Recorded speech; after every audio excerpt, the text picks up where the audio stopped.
And, of course, no one likes to call it Reagan. Doing away with the color codes. Gosh, what will they replace it with? I can hardly wait. Let's hit some of our related police state updates that are posted below our story about U.S. to drop color-coded terror alerts, and we'll take it from Paul Joseph Watson.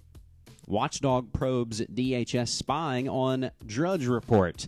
A Freedom of Information Act request filed by former Congressman Bob Barr seeks to discover whether the Department of Homeland Stupidity has been keeping tabs on the Drudge Report and other prominent media outlets who have spearheaded a nationwide revolt against invasive TSA airport security measures. The FOIA request, filed by Barr's Liberty Guard organization, demands that the TSA, an agency of the DHS, turn over all information related to Matt Drudge, drudgereport.com, along with other media personalities and websites that have been at the center of the TSA controversy, including, of course, Alex Jones, John Tyner, and on and on. The request seeks to ascertain whether any of these names have been linked with the term domestic extremist, in reference to a recent TSA memo that was leaked last week, which, according to Doug Hagman, officially addresses those who are opposed to or engaged in the disruption of the implementation of the enhanced airport screening procedures as domestic terrorists. Oh, extremists, I'm sorry. Get my euphemistic language straight. Numerous confirmed memos originating out of the federal or state law enforcement agencies, such as the infamous MIAC report, have listed conservatives and libertarians as domestic extremists and even potential domestic terrorists for opposing big government and supporting constitutionally minded campaigns and causes.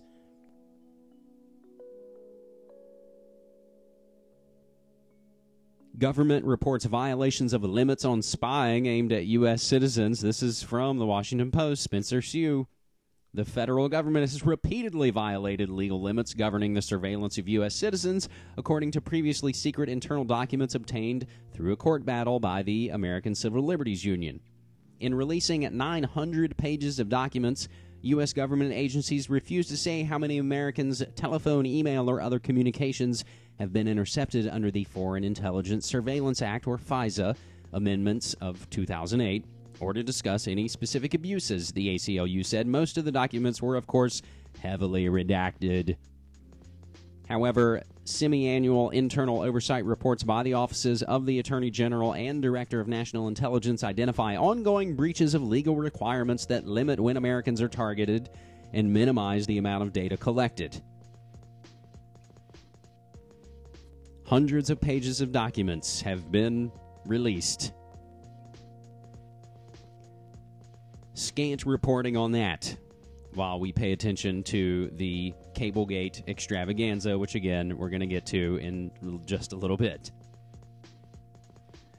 Our two other related police state updates. TSA now setting up Nazi-style Viper security checkpoints at bus terminals. That's from naturalnews.com and from a man, Jeff Long, at redactednews.blogspot.com, as well as rockcreekfreepress.com on Fatherland Security's next step, FAST, which we'll call Fascist Attribute Screening Technology. We noted over the last couple of weeks surrounding the TSA hysteria that ultimately they want to get you to choose the body scanners, and that also ultimately they may not really care because they're just going to do biometrics on us anyway. And they know we can only fight against so many things for so long before we'll ultimately lay down, GI.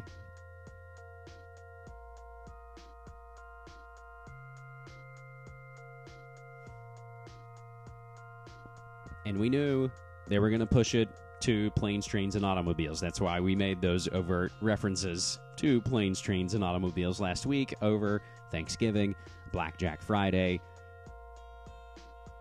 It's all an amazing stew.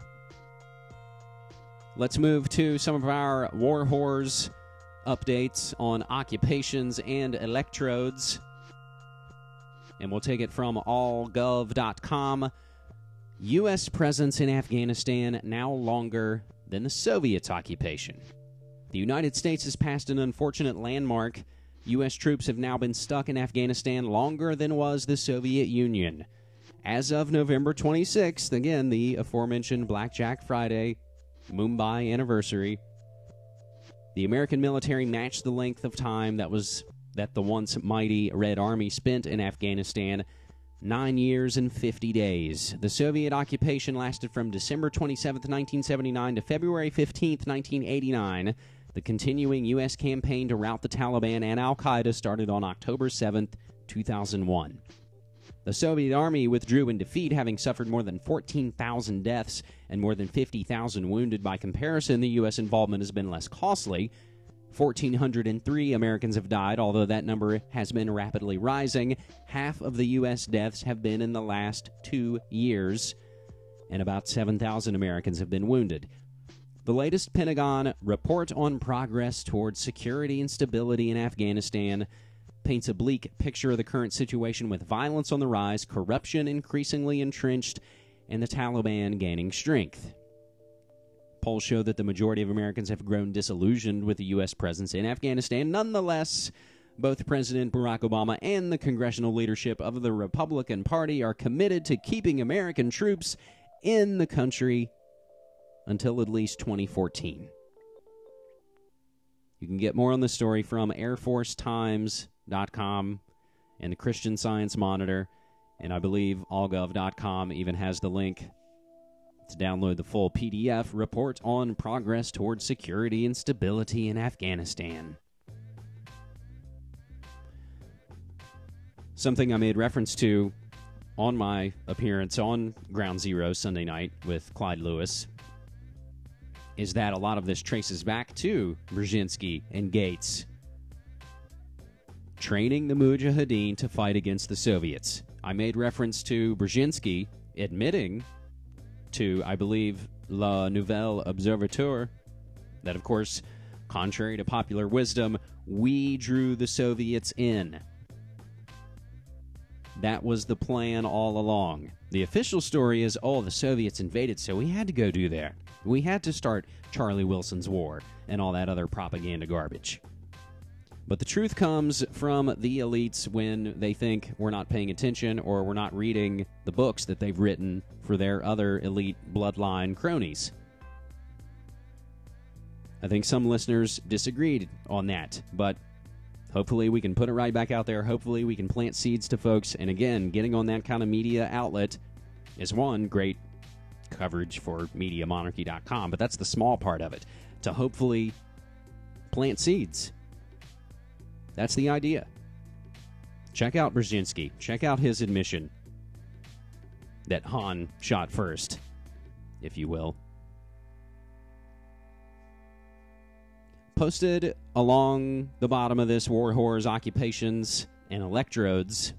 We unfortunately get to those electrodes, and we'll take it from rawstory.com. CIA implanted electrodes in brains of unsuspecting soldiers, suit alleges. A group of military veterans are suing to get the CIA to come clean about allegedly implanting remote control devices in their brains. It's well known that the CIA began testing substances like LSD on soldiers beginning in the 1950s, MK Ultra, MK Artichoke, MK Naomi, but less is known about allegations that the agency implanted electrodes in subjects.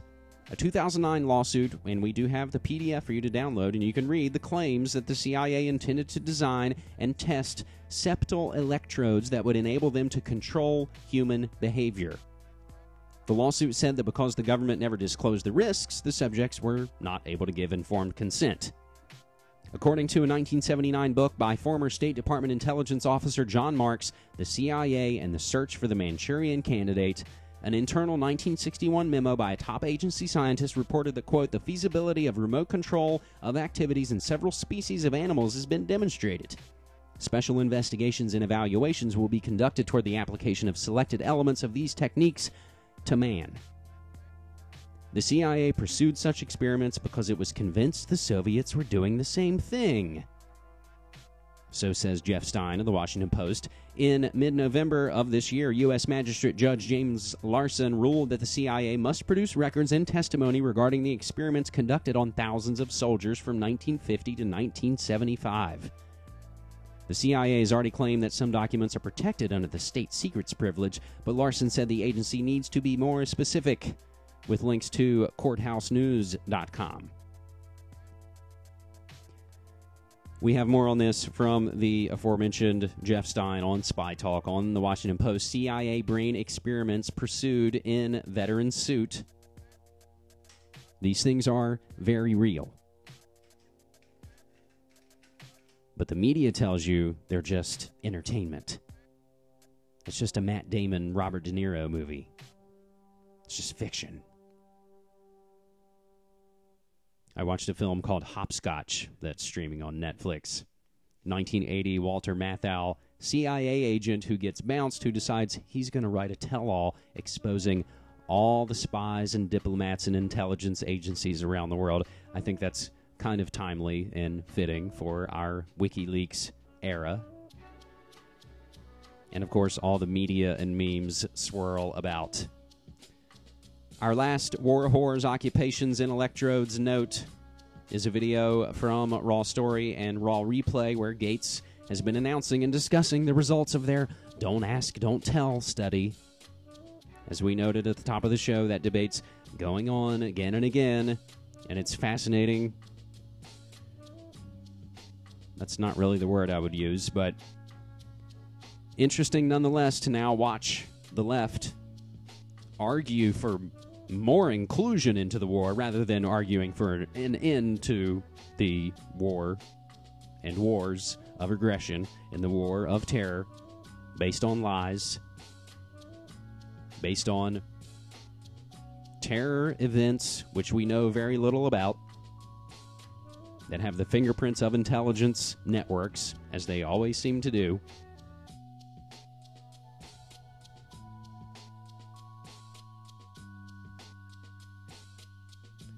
So those were our war whores, our occupations, and our electrodes, and our color-coded propaganda, and our Blackjack Friday, and our Portland tree bomber, and all our related stories. We're going to take a quick break, a little musical interlude, if you will, with a band that I'm going to go check out tonight here in Portland, Oregon, at the Aladdin Theater, opening up for the Books' Black Heart Procession. Did you wonder?